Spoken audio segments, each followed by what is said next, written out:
SK News 24, सच का सामना जोश के साथ।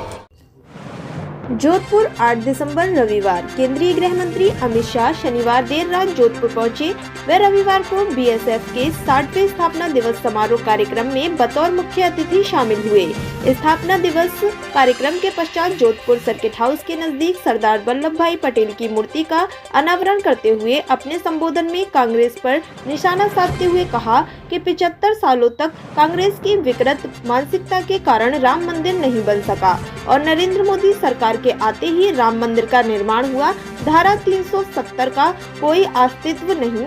इसे हटाकर आज कश्मीर भारत का अभिन्न अंग है।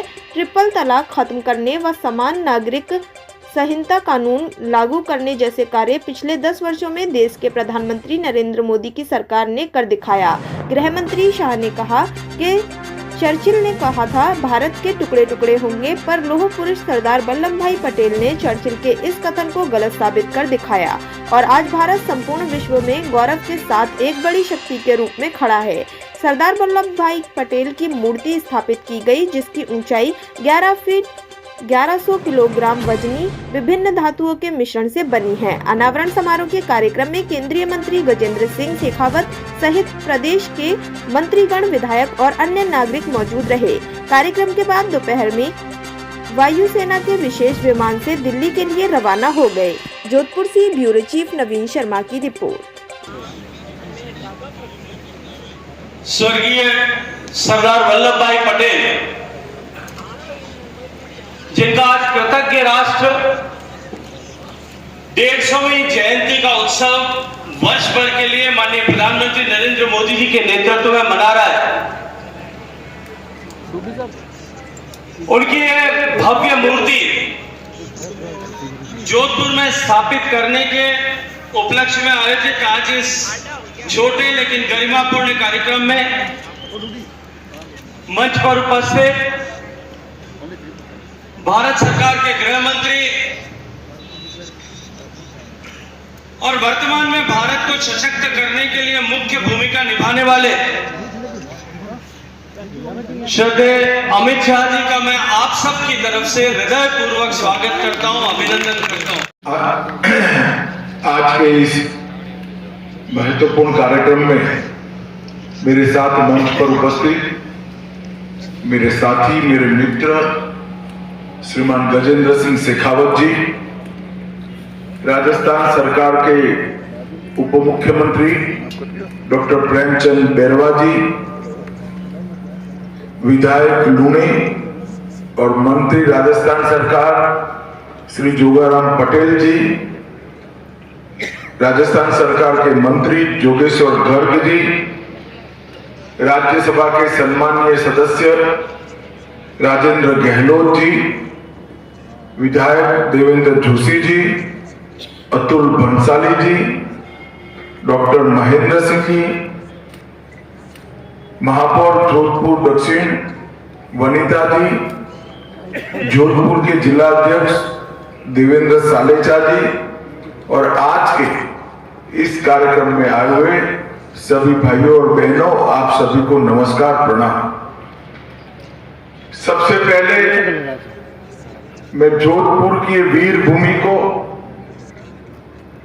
जिस वीर भूमि पर महाराणा सांगा, महाराणा प्रताप, वीर दुर्गादास राठौड़, पृथ्वीराज चौहान, वीर पन्नाधाय, महारानी पद्मिनी, ऐसे कई लोगों ने, अनगिनत लोगों ने एक उच्चतम मानव जीवन के मूल्य और वीरता और बलिदान का इतिहास गढ़ने का काम किया है।